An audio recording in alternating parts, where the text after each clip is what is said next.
through which others can be benefited. So there was already a gradation in the Buddha's teachings, according to the aspirations of the followers.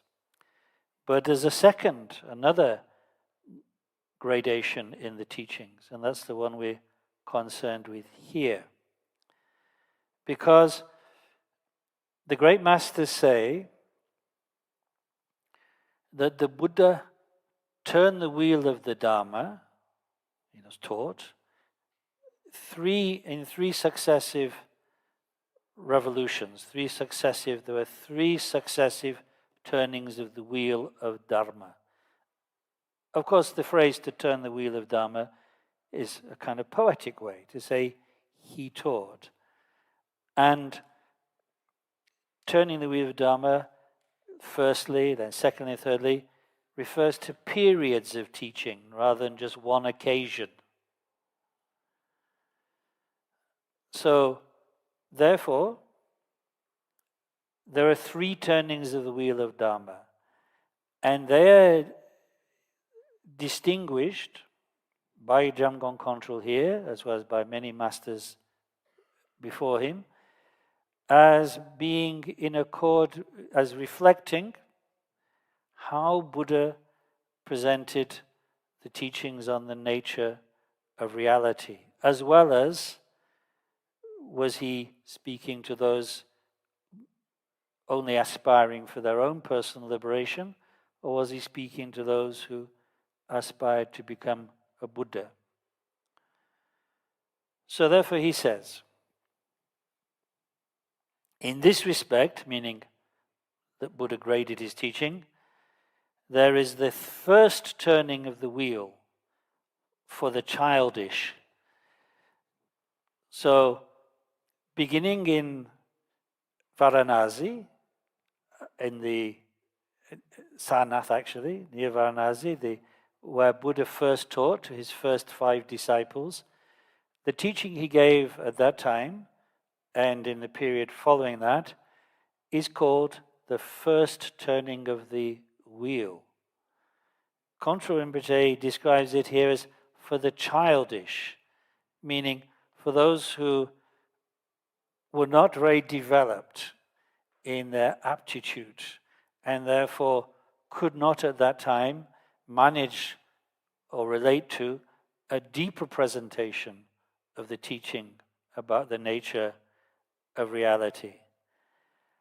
So as he says, there was the first turn of the wheel for the childish, which generates definitive renunciation. In other words, the purpose of this teaching given by the Buddha at that time and during that period, teachings such as the Four Noble Truths, the 12 links of dependent origination, karma, and so on, that was to cause those initial followers to see samsara for what it was, to see that the nature of samsara never goes beyond suffering, and therefore to engender in them, to create in them the strong sense of renunciation, of wishing to be free from samsara.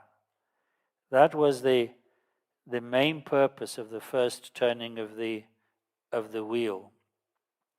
And in order to become free from samsara, in those teachings of the first turn of the wheel, so the followers could start on the path to freedom, Buddha taught the non-self teaching, the teaching that within the individual person there is no such thing as a truly existent self.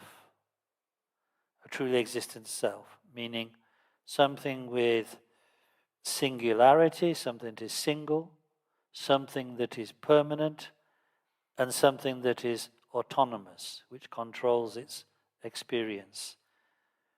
No matter how much we believe there is such an entity, when we really examine our body and mind, or to put it in a more detailed way, our 5 aggregates, our 5 skandhas, we do not find such a truly existent self.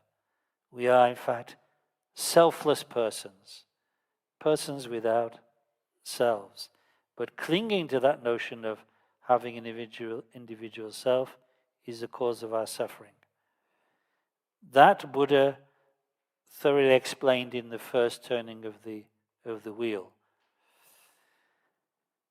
In the second turn of the wheel, which Contra Rinpoche describes here as the intermediate meaning it's number 2, there's 1 before it and 3 after it, so it's the middle turning of the wheel, or the intermediate turn of the wheel. This is where Buddha explained the Mahayana. So it was for those students with that greater motivation, this compassionate motivation, characteristic of the Mahayana. In short, students who could generate bodhicitta, the wish to become Buddhas for others. So in the intermediate turning of the wheel, which began in places like Vulture Peak Mountain in Bihar, where Buddha taught the perfection of wisdom sutras, this intermediate wheel turning, Contra Lord Thaye says, this reverses grasping at characteristics. What does that mean? Characteristics mean our attempts to grasp the nature of reality by saying it's like this or like that, by saying here there are truly existent things. So for instance, non-Buddhists might say there are truly existent objects just as we see them, or there are truly existent selves or souls. Those who follow the first turn of the wheel, the Shravakas, the Hinayanis if you like, of course don't see objects like that.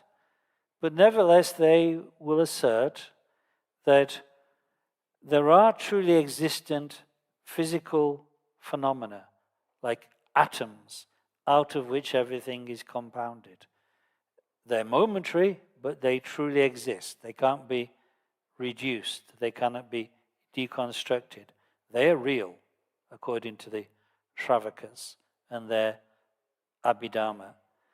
And likewise, although there's no truly existent self, there are truly existent moments of consciousness. So the world for the Shravakas in their Abhidharma is made of a multiplicity of momentary but truly existent phenomena. But those who followed the intermediate wheel sutras, like the Perfection of Wisdom, knew that that's not the case, because their Buddha thoroughly revealed that no phenomena that arise from cause and conditions, that arise through dependence, have any such intrinsic nature. So there are neither truly existent atoms out of which things are made, nor even truly existent moments of consciousness, because all only appear through dependent origination, through the coming together of causes and conditions. Nothing stands alone. Nothing exists independently. Nothing exists in itself, not even for a moment. Even the idea of a moment is not sustainable when one analyzes it. So the second turn of the wheel, which is a thorough explanation, thorough presentation of emptiness, the emptiness of all phenomena, dispels clinging at characteristics. Because if we can't even find any truly existent phenomena at all, not down to the slightest, tiniest atom, not down to the shortest moment of consciousness, then the notion that there is, as it were, nothingness, like the opposite of asserting true existence, even the idea of nothingness or true non-existence is nonsense, because it's simply the other side of the coin. And if the first side of the coin doesn't exist, the reverse side of the coin doesn't exist. So the teaching presented in the second turn of wheel leaves you nothing to grasp at, no characteristic by which that you could hang on to and say, this is how things are, they're like this, I can describe them, I can grasp them. No language, no concept can grasp emptiness. So that is why it's said to reverse grasping at characteristics, in which our mind becomes totally entangled. The teaching of emptiness in the second turn of wheel is like a radical therapy, freeing us from the knots in our perception of the world, knots which make us entangled in desire, hatred, and all the rest of the disturbing emotions. So that is the wonderful teaching of the second turn of the wheel, in which, in a way, the Rangtong is presented. The Rangtong view is presented. And the third turn of the wheel, the final wheel, as Controller de Thaye describes it, indicating by calling it the final wheel that it is in fact where the definitive teaching will be presented. This properly distinguishes existence and non-existence, assertion and negation, and so on, from the ultimate nature. What does he mean? He means that, in a way, this follows from the teaching of the intermediate wheel, the middle wheel, the second turn of the wheel, but now clearly shows that while, for instance, it is valid to say conditioned phenomena, bodies, skandhas, thoughts, emotions, karma, are empty of any intrinsic nature, and therefore we can say they're non-existent. The ultimate reality itself we cannot describe as non-existent. It is truly existent, the Buddhanature mind. So, Buddhanature mind is truly existent because it's unconditioned and was never created in the first place. Therefore, it could never be destroyed. Whereas all conditioned phenomena come into being and therefore pass out of being. And negation is correct in regard to conditioned phenomena. It's correct to negate them and say they truly don't exist. And for them, therefore, emptiness, in regard to conditioned phenomena, emptiness is a type of negation. No, they don't exist. We call this technically a non-affirming negation, megak in Tibetan. They're simply, really, finally, not there, conditioned phenomena. But Buddhanature, the ultimate nature, is not negated. It's what is left over. When you've dissolved belief in all fictitious phenomena, the fictions of self, of other, karma, disturbing emotions, etc., what remains is what has always been present, the Buddhanature. So that we assert, we negate conditioned phenomena and assert the Buddhanature, the ultimate nature. So it's, for us therefore, follows Shentong, we say it's an affirming negation, meaning we negate everything that isn't the Buddhanature, but affirm the Buddhanature as truly real. So that is in a way, the source of the Buddhanature teaching, the Shentong